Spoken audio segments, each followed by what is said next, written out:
Alright guys, the Transformers Rise of Unicron trailer just came out, so I'm gonna react to it real quickly and stuff. I hope it doesn't have copyrighted music. I heard something about some people getting their trailers shut down, something like that. But I'm sure it'll be fine. I honestly don't know what to expect. It's 1 minute long. Let's see what we got. Okay, Optimus Prime. Jesus! Made a promise to our graphics look really good. And our people. A promise to fight for truth. Alright, that's Bumblebee. Justice. Looks really good. Freedom. Very clean. Oh my god. Today we wait, size wipe? Once again. Oh, okay, that's a hot rod Crosshairs drift Hound. Okay, Hound looks a bit iffy. And so the time has come to take us. Wait, is that okay? Cliffjumper. For the sake of our worlds. Alright, looks really good. Prevail. Alright. Oh, that battle mask. Oh, drift. Crosshairs. Ooh, G1 reference. Wait, Cogman? What? Autobots. Let's roll. Wait, what?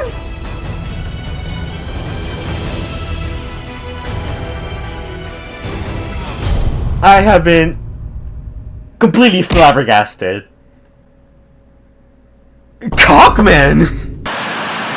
Hey guys, the fiber this year, it's just me. Squigger couldn't be here today because he's trying to find a way to steal the Transformers 1 and Lita 1 statue. That pervert. Who would ever be cringe enough to do something like that?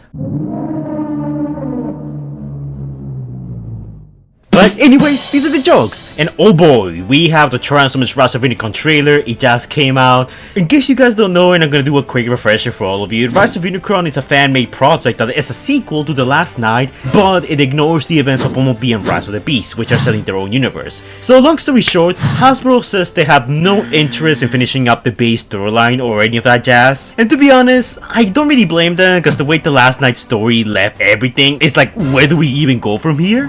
But a couple of fans have come up together and risen up to the occasion to finish the base story for them. And apparently Hasbro is like really cool with this since they haven't sued them or anything. So yeah, if it all goes well, this year we should have Transformers 1, next year we have the Rise of Unicron movie, and on 2026 we should have the G.I. Joe crossover. So yeah. Anyways, the folks behind Rise of Unicron have been pretty quiet since the last time I talked about them. I think I talked about them like almost a year ago. And that's because they've been behind the scenes working on a bunch of stuff. This will technically be our first look at the movie, like how it's gonna look like when it's fully finished and rendered.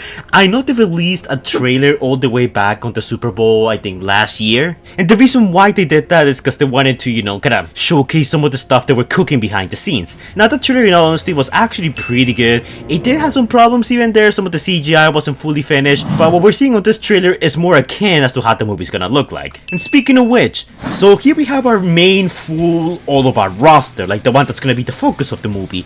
There are gonna be other Autobots in the movie like Mirage and a few others even there. But for the most part, this is the squad. We have Hound, Cliffjumper, Bumblebee, Hot Rod, Drift, Crosshairs, Cogman for some reason, and Optimus Prime.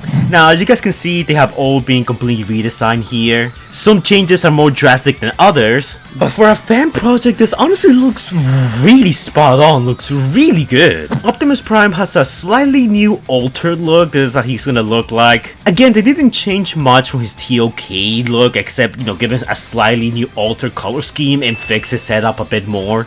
Even gave him a whole new battle mask. And I'll be honest, I'm not a fan of Age of Extinction Optimus Prime's design. Like, the night look was never it for me. I know it has its fans, and since they're trying to keep this authentic to the base style and the base designs, I think this is honestly the best way to go, even though I'm not personally a huge fan of it. And we also see that he has his iconic, well, can you even call it iconic, his little knife sword thingy that he used in TOK briefly. Of course, he has his iconic Sword of Judgment and shield bag. I don't even know what the shield was called in all honesty. They're slightly redesigned, but for the most part, they still very accurate to how they were portrayed in Age of Extinction and TOK. It's always a pretty decent change, and I'm all here for it. it. Then we have Bumblebee, a close-up of him and his new look. In all honesty, he hasn't changed much. Well, actually, they changed him quite a bit. They kind of gave in a weird mix of Dark of the Moon and Age of Extinction. And surprisingly enough, it actually kind of works. Even his battle mask is just straight up the one from Age of Extinction. I'll be honest, I really do love how the Rise of Unicron crew are taking all these different elements from the Michael Bay movies and giving it the last hurrah. Because Rise of Unicron and the 12-hour movie, yes, Rise of Unicron was a 2-part movie, is gonna conclude the whole Bayverse, wrap up the whole story, and give the whole thing an actual ending instead of leaving it inconclusive, like how TOK did, with the whole Quintessa stuff, which we all know won't go anywhere. Here we have a closer look at Cliffjumper. Again, actually, I really do love the way Cliffjumper got redesigned for this. People are saying that he does look a tiny bit like Mirage, and yeah, I can kind of see it, but for the most part, I think he looks unique enough. They definitely took cues from Transformers Prime, and you can tell because of the way the face is shaped and also the gun. And then we got Drift. Drift is back, and this time he's gonna be blue. And now I was told that the reason why they made him blue is because between Optimus, Hot Rod, and Cliffjumper, we already have too many red Autobots, so having a red Drift wouldn't fit. So they just decided to go back on blue just to add more team color variety. Honestly, I think that makes a whole lot of sense, and I think most people just like him in blue. Like, I don't know what was up with TOK making him red, but this is a much welcome change. And they also made him more samurai, cause like the design was altered a bit. He looks more armor, more shogun, and I think that's honestly a really top tier design. And as for his vehicle mode, I think he's a Lamborghini now, which I mean, I feel like there's way too many Lamborghinis now running around the Autobot team. I could be wrong. Again, I'm not a car person, so feel free to correct me if I'm wrong, but just something I wanted to point out. We also have Crosshairs who returns, and Crosshairs doesn't seem to have changed much from what we can see here. His design looks pretty faithful to AOE and TOK, though you can clearly tell that his vehicle mode has received some updates, some changes. So my guess is that Crosshairs is gonna be a bit like Revenge of the Fallen Bumblebee, in which, you know, they changed the vehicle, but for the most part, Bumblebee from Revenge of the Fallen looks an awful lot like he did in 2007 with minor differences. So I'm kinda happy that they're doing that with Crosshairs, because I don't think there's many ways in which you can like alter his design to make him look cooler. And it's a nice homage to the early Bay films. And yes, that post that he's doing right there is a straight up reference to AOE. I like that attention to detail. Keep it going. Keep it up. Next up we got Hound, and you can see that he has received some changes. His design is very AOE-esque, but now he has a whole new vehicle mode, and he even has a missile launcher on his shoulder, which again, it's a very clear nod to G1. We don't get a clear look at Hound's full body, we mostly get a look at his upper torso, and it looks like they changed him a bit, but for the most part, he still looks very recognizable, very much like he did in AOE and TOK.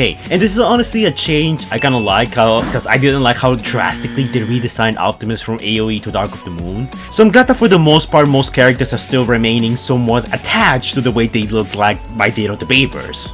Speaking of which, then we have Hot Rod. I don't think he has changed one bit, and I think it makes sense. He has his iconic "Stop the Time" gun, and his vehicle model doesn't seem to have changed much either. Now, I'm not gonna lie, when I first saw him, I thought this was sideways, because like of the way like the car windows are shaped and stuff like that.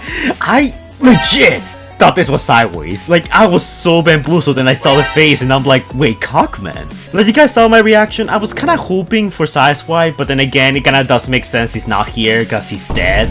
See my video on what happened to Mirage for more context on that. And it also looks like he has a couple of screws loose, in all honesty, if the little eye twitching is anything to go by. It's honestly a really cool design. I think this is supposed to be the vehicle that Sir Edmund Burton used in TOK. You know, it's based on the TOK toy, where Optimus' body is literally the car that he literally drives in the film. You know, if they did reintroduce Cogman into the movie, I was kind of expecting them to like give him the natural Zeus body. But then again, I think that will look a tad bit ridiculous, especially paired up with the rest of the Autobots. So it makes sense that they just gave him a smaller body. I wonder if he will actually finally get to do some headmastery stuff, because they literally name dropped the term headmasters in TOK and then did nothing with it. But I have to say, in terms of robot mode, he actually does look pretty cool. I think the robot mode works perfectly for him. He looks pretty unique, especially compared to all the other Autobots in the roster. I'm low-key upset that it's not Sideswipe, but it is what it is. So I literally talked about this on my stream last week when I, you know, talked about the Rise of Unicron trailer that it was coming today. Well, we see Drift and we see that he has this like Shogun mask, which again, I did mention this on my stream again, but it does remind me a lot of that TOK commercial where we see Optimus equipped in knight armor. And I think this looks sick. I think this is an amazing Drift look. I never ever liked Drift's face, too uncanny valley. I never liked the Autobots looking too humanoid in Age of Extinction, but this is a nice compromise, and honestly he looks really cool, especially with the mask. Now the red eyes are supposed to be, in my opinion, this wasn't confirmed by the crew, a reference or a nod to him being a previous Decepticon, because in Age of Extinction it's never said in the movie, but it is confirmed by Hasbro that he, in this continuity, yes, he used to be a Decepticon that joined the Autobots. So the red eyes here are supposed to be a leftover from his Decepticon past. I kinda hope they explore that. If not, then it is whatever, I guess. Now if you look at the back, you can see that he has some like weird red glowing strings. I'll be honest, I'm not entirely sure what that's all about. Maybe it has some kind of plot relevance, or maybe it's part of Drift's arsenal. Maybe he'll have shurikens he'll deploy or something like that. It's a very weird choice. I'm not saying it's bad, I'm just saying it's like I'm intrigued by it, you know? And then we got Martini, one of my friends, doing the voice for Optimus Prime here. He did a really good job with it, in all honesty. I know doing the voice of Optimus Prime is a very hard voice to nail down. Even beer experienced people seem to have trouble with it. And then we get our clear look at the whole Autobot cast here. Looks very good. The trailer, the way it was made, actually, it was very professionally made. Maybe we'll edit it, not gonna lie. They did a really good job with this. The ending here with all the cast standing together reminds me a bit of Pacific Rim Uprising, and also the first trailer we got for it. Now, I know bringing Pacific Rim Uprising is a sin unto itself, but unlike Pacific Rim, which flopped and was really bad, Rise of Unicron is actually being made by fans who really pay attention to detail and care about the lore of the Bayverse, even though Michael Bay never really cared about it himself. This trailer was 10 times better than that one, and honestly, I am actually pretty excited for the movie. For a fan project, this might be the most hyped and the most well-produced fan project out there. And for those of you guys who don't know, don't worry, Rise of Unicron is free and will come out on YouTube whenever it's ready for everyone to enjoy. You don't have to pay anything, you can just watch it and enjoy it. But I'm not gonna lie, I'm a bit upset that we didn't see the Decepticons like Megatron, Barricade, Blackout, Skywarp, Thundercracker, and all those other guys. For the most part, it looks like the Autobot roster has been finished. Like they have the full-on models for them finished. Now it's all about, you know, animating them and, you know, putting them in action scenarios and stuff like that. I don't exactly know how far into development the Decepticons are by this point, but we do know they have quite a few characters finished, like Blackout, Warbomb, and a few others. I might make one of those videos where I just go over all the characters and showcase all their designs, because I see there's a bit of confusion around that where not everyone knows how they look like and stuff. And given all the people that are now covering Rise of Unicron once again, it seems as good of a time as any. But yeah, actually a pretty good first trailer slash first look. I love our roster here, even someone I don't care about like Cogman looks cool. Like, how did you accomplish that? I still don't like Hot Rod's frog head, but I don't think there's much I could do about it, you know. It's what Michael Bay chose, so it stays. But yeah guys, that's pretty much it for this video. I want you guys to go to the comments down below and tell me your thoughts on this. Did you like what you see? Was it really cool? Are you looking forward to Rise of Unicron? Which character designs are your favorites? Which ones are your least favorites? For me, Hot Rod is probably my least favorite of the whole roster here. I mean, I didn't really care much about Hot Rod in TOK. His design was pretty meh to me. And given that he's the only one in the roster that probably received no changes, also, you know, just makes me a bit like, you know, biased towards him. As for when Rise of Unicron is coming out, I'm hoping that it comes out next year, but we don't know. Again, unlike Paramount with their bazillion dollars that are able to just, you know, mess things up and not land things right, the Rise of Unicron cast is actually taking its time in developing this movie. They wanted it to look and feel as professional as possible, and keep in mind they don't have millions of dollars in budgets, just pure passion and a few dozen captive animators held in a basement. If you got that joke, good for you. But yeah guys, I am planning to cover more Rise of Unicron stuff as it comes out. Well, I'm planning to talk about more fan projects in general, because the fans have really been killing it when Hasbro has been flopping here and there. Though don't expect me to make many updates on Rise of Unicron, because like again, Rise of Unicron is a thing that it takes a lot of time developing, and you know, featuring content out there for the public takes a little longer than it does for the actual Transformers movies, so I'll keep you updated as more news of this comes out. But yeah, anyways guys, that's it for this video. As always, don't forget to like, comment, and subscribe. Do the annoying YouTuber stuff that the algorithm likes so much. And I will see you guys in the next video. Stay safe, guys. Anyways guys, before we go, shout out to our super incredible patrons and channel members. Scout, James Newbold, Crawley666, TF Cypher, Legend of Soup, King Sparta, Crazy T-Rex, Orion64 Studios, Wenso, Inferno65, Super Sailors Homer Hedgehogs, Moriarty, Ray Dude, Toby David Dale Smith, Xavier the God, Stitch Productions, Drakey Horror 45, Scrub Lordo, and Predaking Hunter Plays. And also our channel members, Scrub Lordo, Obstination Reviews, TF Cypher, Laser Sin, The Crazy T-Rex, and Lord Skywarp. And Surprise Cheetor. Thank you guys for your support, it's much appreciated. If you become a channel member or a patron, you get access to exclusive videos I haven't released yet. You get to collab with me in some of my videos if you so choose to, and access to channel exclusive emojis, and a bunch of other stuff. You also get a shout out to your channel in the description down below, so be sure to check out those guys, as a lot of them are up and coming YouTubers who need all the help they can get. But keep in mind this is entirely optional, cause freedom is the right of all sentient beings. Thank you guys for your support, it's much appreciated, and I'll see you all in the next video. Bye guys!